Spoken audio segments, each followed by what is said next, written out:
Hello, Knicks fans.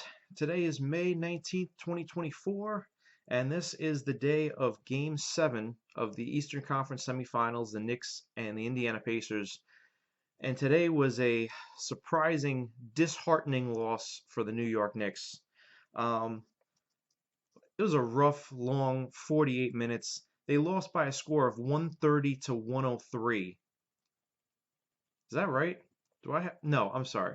130 to 109. So they lost by 21 points, and they were down by 20 points on many occasions. The Pacers never really gave the Knicks a chance, and it was shocking to see this on their home floor in a series where home court meant so much. All of a sudden, the Pacers ran out and rendered it meaningless by just seemingly making every shot they could find, particularly Tyrese Halliburton, who was a real problem for the Knicks today, especially in the first quarter, right off Jump Street. Halliburton was seemingly making everything. He found open three-point shots on the wing, and that patented awkward-looking set shot that he has, it was going in every time. Pascal Siakam was a problem for the Knicks, but the Pacers got very balanced scoring. They had six players in double figures. Um, and the Knicks, I said a couple of days ago, it was going to come down to can Josh Hart play and can OG Anunoby play? The answer to that was a little complicated. They both did play. And once I heard before the game started that both of them were playing, I felt very confident the Knicks were going to win this game. The way it played out, both players started. Josh Hart played the whole game to his credit. I never saw a moment or a period of time where it seemed that Hart was laboring or in pain. He wasn't making a face. Um, I also didn't feel like he had a really big impact on the game. So if I take a look, it looked like he scored 10 points, had 8 rebounds, 5 assists in 37 minutes. Definitely a respectable stat line, but not something where he was really affecting the game significantly. But the other thing was OG Anunoby. He starts the game, and the crowd is really into it. He was a guy you couldn't wait to see because in game two, the last time he played, he had such a huge impact on that game until he came out and got hurt. He was playing his best game. And when the game started, Anunoby hit a three-pointer and then hit a long two-pointer that was almost a three. It was a very difficult shot, hand in his face, and both times the crowd went crazy. And this is in the very early stages of the game. It had a Willis Reed type of feel to it, the way the Garden lifted up and exploded. But the Pacers just didn't care. They just ran down the court at the other end, got their buckets, and ignored it. And um, that's how a lot of this game went. The Pacers shot the ball 67%. They were 70% at halftime. I don't know if I've ever seen a team shoot the ball like this. And the question was, were the Knicks not playing defense? When I would look at it, I tried to look closely at this, and it looked like the Knicks were playing decent defense. It wasn't stifling, it wasn't suffocating. But at some point, in order to win, you need the other team to miss some shots that are decent looks. That's usually what happens in an NBA game. You're not going to make all of your good looks throughout a game. But the Pacers made such a high percentage of it that it was very difficult for the Knicks to keep up. And Jalen Brunson, for the second game in a row, just really didn't have it. That was disheartening and frustrating, too. That we've been watching this guy score 40 points game after game after game. And then in game six, he can't do it. In game seven, he can't do it. And then early in the third quarter, Brunson went out with a broken hand. And once I saw that he was not returning, that really felt like the white flag was up at that point, that there was no way they were going to come back from this deficit without their guy. And that was even if he played, then there was, well, is he going to get on track and get to his usual scoring numbers again? And that wasn't a guarantee because and it didn't necessarily feel like the Pacers game planned to get him out of his rhythm. It felt like he was making his moves, getting his shots, and not making them. On the play where it appeared Brunson may have injured his hand, that was a little surprising because it didn't look like he never really showed pain or injury. Um, it just you got this report later that he's out of the game and he's not coming back, and it's like, what? Really? So if the Knicks had found a way to win that game, there's a good chance he would not have been available for the Boston series. And it was just, wow, add another one to the ridiculous list of players that are hurt and can't play. Now, some people are saying, Tibbs is playing people for too long. I don't know about that because I don't know. I think as the roster has gotten shorter and shorter, he's had fewer and fewer options, and sometimes you kind of have to play these guys. I know Josh Hart is the kind of guy that wants to go out there and play 48 minutes every game. The coach can override him, but for a while, Hart's energy for the duration of the game was really helping the team, and I didn't necessarily think that was a problem that he was playing him too long. I know he did eventually get hurt. I don't necessarily assign that to the fact that he was playing too many minutes. Um, Bogdanovich, he came into a game for 10 seconds in Philly, and all of a sudden he takes an injury and he's out for the year. So I don't. Mitchell got hurt because Embiid made a cheap shot play and ripped him down by the ankle, and that lingered. Um, a fair amount of these injuries are not from guys playing too many minutes. So I don't know if that's necessarily fair that it's Tibbs running people into the ground. Um, and the hand injury really came out of nowhere because we were concerned all this time about Jalen Brunson's foot and was his foot holding up. And that was the injury he took in game 2. And I don't know if that was still a factor in these remaining games. But I don't think there was anything wrong with his hand at any point. And if he sustained some kind of collision on the fast break play where he injured his hand, I think that is a brand new injury and it wasn't anything being aggravated. And I don't think that's something that could have been avoided with less playing time either. Um, but it was very frustrating to watch that all of a sudden Indiana learns how to shoot at Madison Square Garden at a preposterous clip at this game at this particular time with the season on the line. But the same token is very little you can do, and I have to give the Pacers all the credit for being able to establish their game plan. Um, the other thing is the Knicks lost the rebounding battle. So, um, if you give up 67% shooting and you lose the rebounding battle, there's really no way for you to get back and win that game. Now, early in the third quarter, the Knicks were able to come back from down by 22 points late in the second to cut the lead down to 6 early in the third. And there was a point where it looked like they had made that a ball game. And Indiana never really let that rattle them for an extended period. And they were able to just continue what they were doing and brought the lead back up, eventually back into double digits and back up to 20 points again. And that was probably the most difficult blow between that and learning that Brunson was not coming back.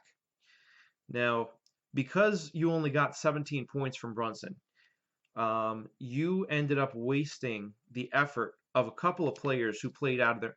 Josh Hart, I'm sorry, not Josh Hart. Dante DiVincenzo had an unbelievable game, very similar to his game in game 3. He scored 39 points, DiVincenzo did, and really shot well. I have to find the individual stat line for him. But he scored 39 points, and Alec Burks scored 26 points. There were stretches in this game where it looked like Burks was the only guy who came with his game. But I can only say that was for stretches because other stretches, DiVincenzo was hitting 3 after 3. He hit 9 3-pointers today on 15 3-point shots, 11 for 21. That is a big-time game. He came to play, and it's, some games DiVincenzo doesn't make his shots, and other games he does. And when you have 2 games where he made a ton of shots, and Brunson just didn't come through in those games, and they lose both of those games, that's really rough. Um, So you got big games from DiVincenzo and Burks. And Burks was a complete shock in the series that really only came up when Anunoby had to come out after game two. So they got really good production from Alec Burks, which nobody expected to even see the floor, and they still could not beat this Pacer team. If Brunson finished the game, I don't know if they win this game. If Anunoby plays this whole game, that could have changed certain aspects of the game. It could have made it a much closer game. I still don't know that they win the game if Anunoby plays it the way Indiana shot the ball. And I have been thinking about the fact that I know Tyrese Halliburton made a comment before about how he was looking forward to this game at the Garden. And I think the Garden has developed a reputation that kind of, if you can make it here, you can make it anywhere. Players all around the league love playing here, and they see it as an opportunity to really nail in their reputation.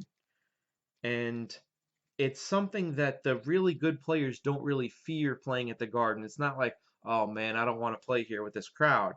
Um, I think the Garden crowd can be intimidating in spots when the Knicks are playing well and the crowd gets up and starts going crazy.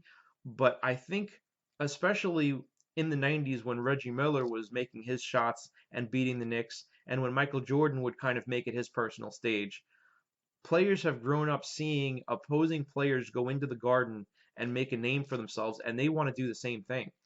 And so I think sometimes a player like Halliburton, now he did not play great in certain games of the series, but he certainly played remarkably well this game. And it looked like he really relished the opportunity to make the Garden his stage today. It's surprising when you look at the numbers that Halliburton only scored 26 points because he made so many shots that were just killers. It felt like he scored a lot more. But what was really going on is Halliburton led the scoring for the Pacers with 26, and Siakam had 20, and Nembhard had 20, and Aaron Nesmith had 19, and Miles Turner had 17, and TJ McConnell had 12. It seemed like McConnell had more points too because all his shots were killers, but he's been running the same type of play as McConnell has the whole series, and the Knicks just haven't been able to stop him. And it's just been a case of, can you contain him long enough for your guys to get enough to make up for it and win the games? So the Knicks season is over, and the thing that kills me is they went up 2-0 in this series, and they went to Indiana, and they lost a game they should have won. And they lost that third game in the final minute, and Nesmith made a shot. I'm trying to make sure that it was no, it was Andrew Nembhard who made a shot that seemed to be a last-ditch type prayer shot.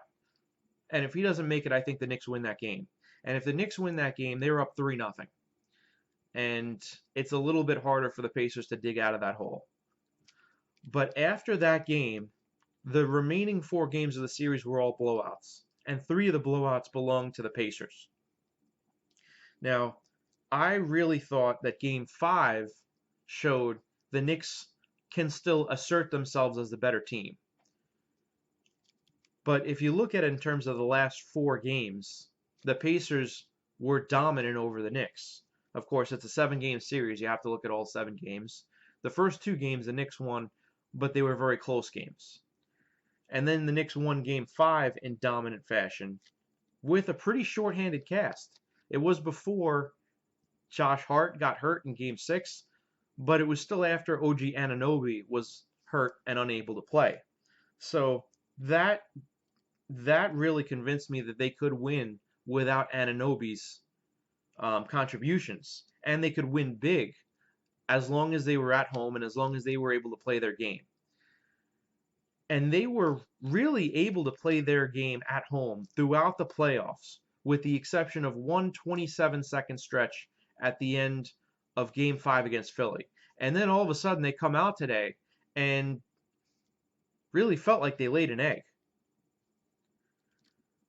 And I know that really starts with Brunson, Um, I know he got hurt the second half, but really shocking and disheartening effort by the Knicks.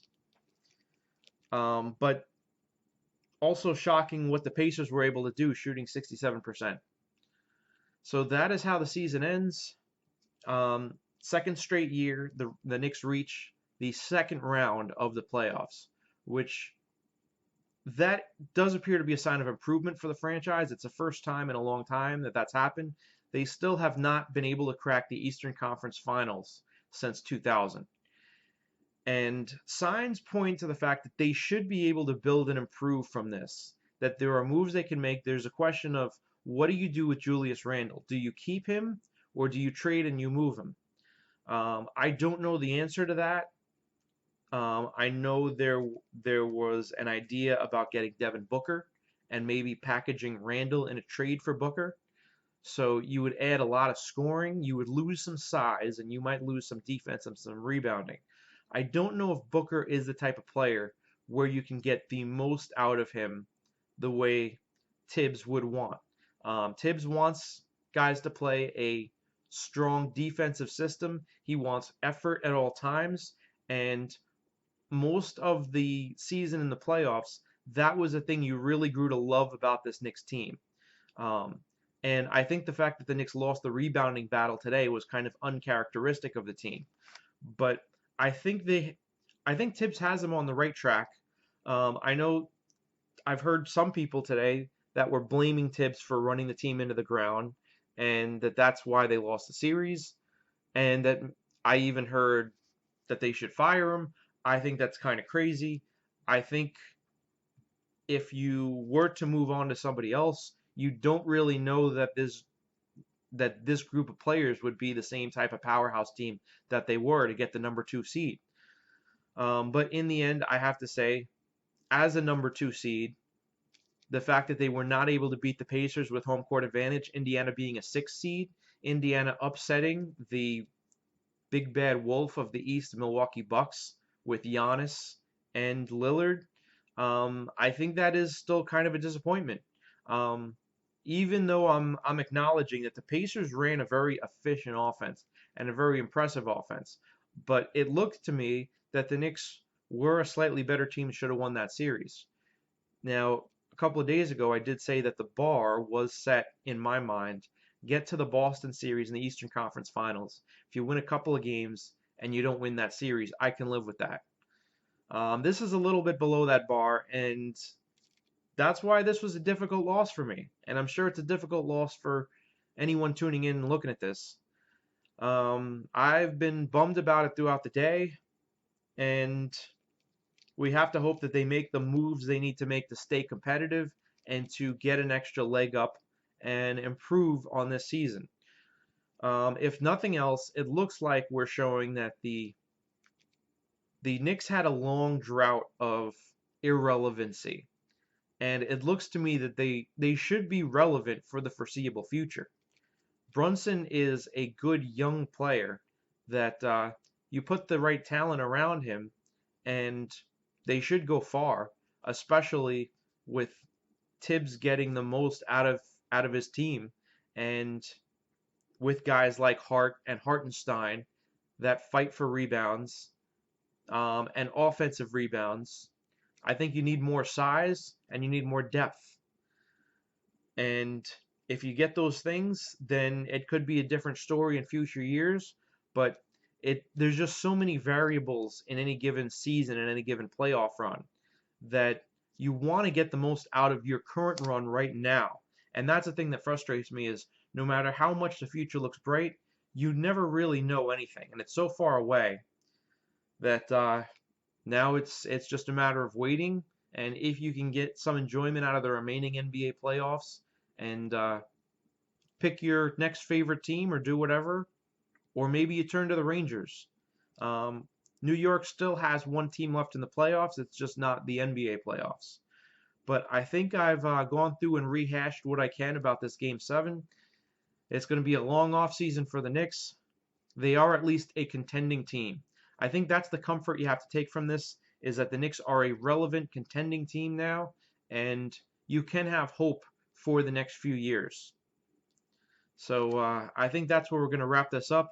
Game 7, Indiana defeats the Knicks 130 to 109.